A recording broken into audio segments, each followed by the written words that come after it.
छोटे बच्चे को और छोटे से बड़े होने वाले व्यक्ति को।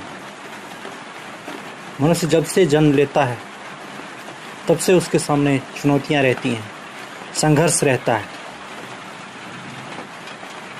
और चुनौतियों की कहानियां अजीब होती हैं, बेमिसाल होती हैं। याद है जब बचपन में दोस्तों के साथ खेलते खेलते मारपीट हो जाया करता था और उसमें भी विजेता होना पड़ता था, तभी उस समूह में दबदबा कायम रहता था। और ऐसे ही हर क्षेत्र में मनुष्य को अपने दबदबे के लिए बहुत ही कठिन परिश्रम करना पड़ता है, बहुत ही दिमाग लगाना पड़ता है।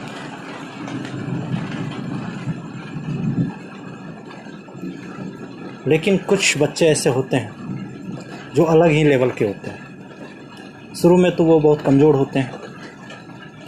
ऐसे ही एक कहानी आता है आइंस्टाइन का। आइंस्टाइन बचपन में औसत दर्जे के व्यक्ति थे, औसत उतना ज़्यादा पढ़े लिखे नहीं थे। और लेकिन जब वो वैज्ञानिक हुए तो उनमें कमाल की एकाग्रता आई। एकाग्रता का अर्थ था कि वो अपने आप में खो जाते थे। जिस टॉपिक के बारे में बात करते थे उसी टॉपिक के बारे में हमेशा सोचते रहते थे। एक दिन वो अपने मित्र के यहाँ गए। मित्र के यहाँ वो रात्रि 9 बजे गए और गए तो मित्र ने उनका स्वागत किया। मित्र यूं ही बातचीत चलती रही। 10 बज गया, 11 बज गया। जब 11 साढ़े 11 बज गया तो मित्र बार बार घड़ी की ओर देखे, तो आइंस्टाइन भी बार बार घड़ी की ओर देखे और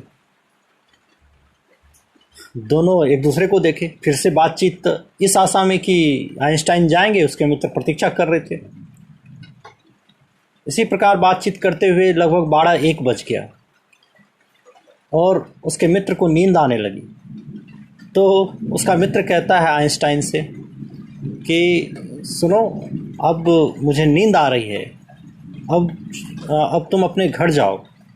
क्या अब घर जाना चाहिए?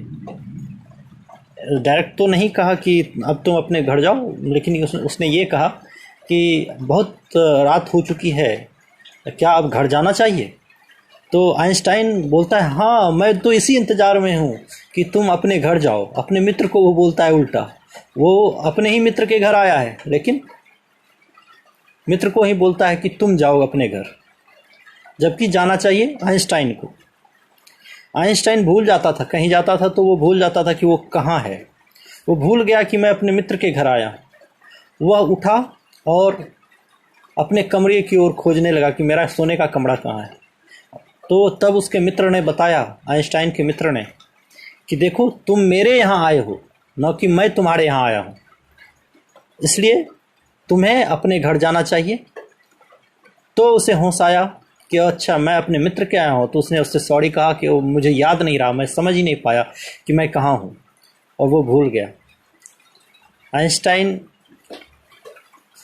इसी प्रकार का व्यक्ति था। वो किसी भी चीज़ में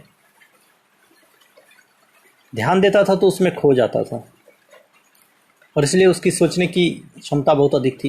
कॉमन सेंस की कमी थी उसमें।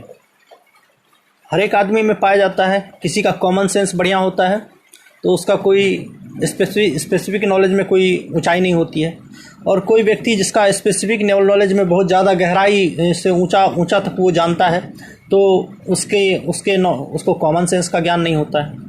तो होता है कि माइंड जब एक लेवल पे रहता है तो आसपास के लेवल से हट जाता है। वो डीप सोचता है तो वो कॉमन चीज़ों पे पढ़ता नहीं है। यदि कॉमन चीज़ में ज़्यादा पढ़ेगा तो वो डीपली सोच नहीं सकता है। तो इसलिए कहा जाता है कि जो डीप नॉलेज वाले होते हैं वो शांत होते हैं, वो एकाग्र होते हैं।